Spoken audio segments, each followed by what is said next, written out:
Exactly 50 years ago, on these very same grounds, my father, then President Ferdinand Marcos Sr., signed the Labor Code of the Philippines in the presence of representatives of various sectors.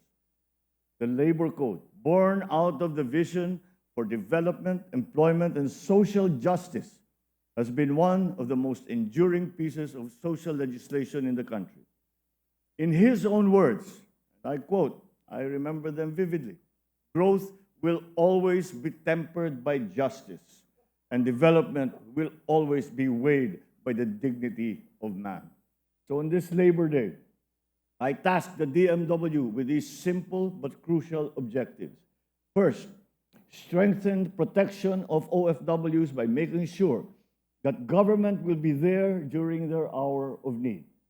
Towards this end, let us continue to mobilize the 2.8 billion peso Action Fund and provide protection for distressed OFWs to attain justice and be safe from harm during global crises and emergencies. Let us also likewise provide forms of assistance to OFWs requiring welfare, repatriation, and reintegration services.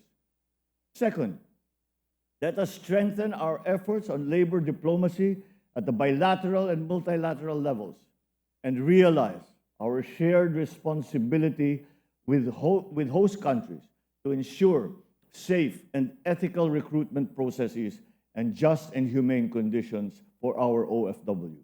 Para naman sa mga contract of service at job order personnel ng pamahalaan, marahil narinig na ninyo pero uulitin ko po, tayo ay nagdesisyon na ipagpatuloy ang inyong serbisyo hanggang sa 2025.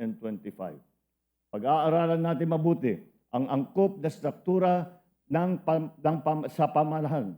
This year's Labor Day will also mark another milestone towards the realization of the long-envisioned and awaited Workers' Rehabilitation Center. This 50-hectare property of the Employees' Compensation Commission in Tanay will serve as a sanctuary and a place of rehabilitation for our workers and soldiers who suffer from work-related injuries. Today, we also recognize exemplary workers who have exhibited outstanding performance and have given significant contribution in their fields. Sa lahat ng mga manggagawang Pilipino, muli ako'y nagpapasalamat sa inyo. Kayo ang muka ng bagong Pilipinas. Magagaling, masisipag, at punong-puno ng dedikasyon, kaya't nararapat lamang na bigyan ng dangal, respeto at paghahanga. Mapalad po tayo sa araw na ito, Labor Day, 122nd anniversary ng Labor Day, sapagkat pangungunahan po ng ating Pangulong Ferdinand R. Marcos Jr. ang ating pong selebrasyon, pagunitan itong makasaysayang araw na ito, pagpapatunay lamang ng kanyang patuloy na malasakit at pagkalinga sa ating mga manggagawa at ang pamilyang Pilipino. Bahagi din po ngayon ng ating selebrasyon, yun pong pagpipresenta namin sa tulong po ng ilang pang mga miyembro ng gabinete, ang mga secretaries po ng ating Department of Human Settlements and Urban Development, ng ating pong Department of Public Works and Highways, Department of Environment and Natural Resources, Department of Interior and Local Government, at siyempre ang DOLE, at ang local government unit ng municipality po ng Tanay Rizal. Ito po yung konsepto ng Workers Rehabilitation Center Complex. Ang layunin, yung pong mga kababayan o mga manggagawa na nagkaroon ng pinsala at hindi na po makapagtrabaho, baka pwede po natin silang matulungan na magkaroon ng tinatawag natin na buhay balik manggagawa. Nang sa ganoon naman sila ay maging produktibong bahagi ng ating lipunan.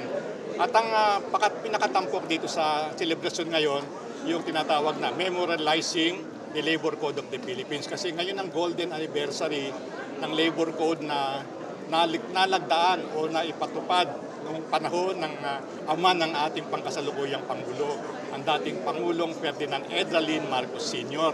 Kaya napakahalaga na ito ay isang buhay na dokumento, patuloy na naging bukal o pinanggagalingan ng karapatan ng mga manggagawa at pagbibigay din naman ng pamantayan para sa mga namumuhunan ng tama at makataong mamamalakad sa mga manggagawa niya. Kaya medyo kami po ay excited sapagkat 50 years, ito rin po ang dokumento na nagbibigay talaga ng buhay at gumagabay sa larangan ng paggawa, lalo na sa ugnayan ng manggagawa at ng mamumuhunan.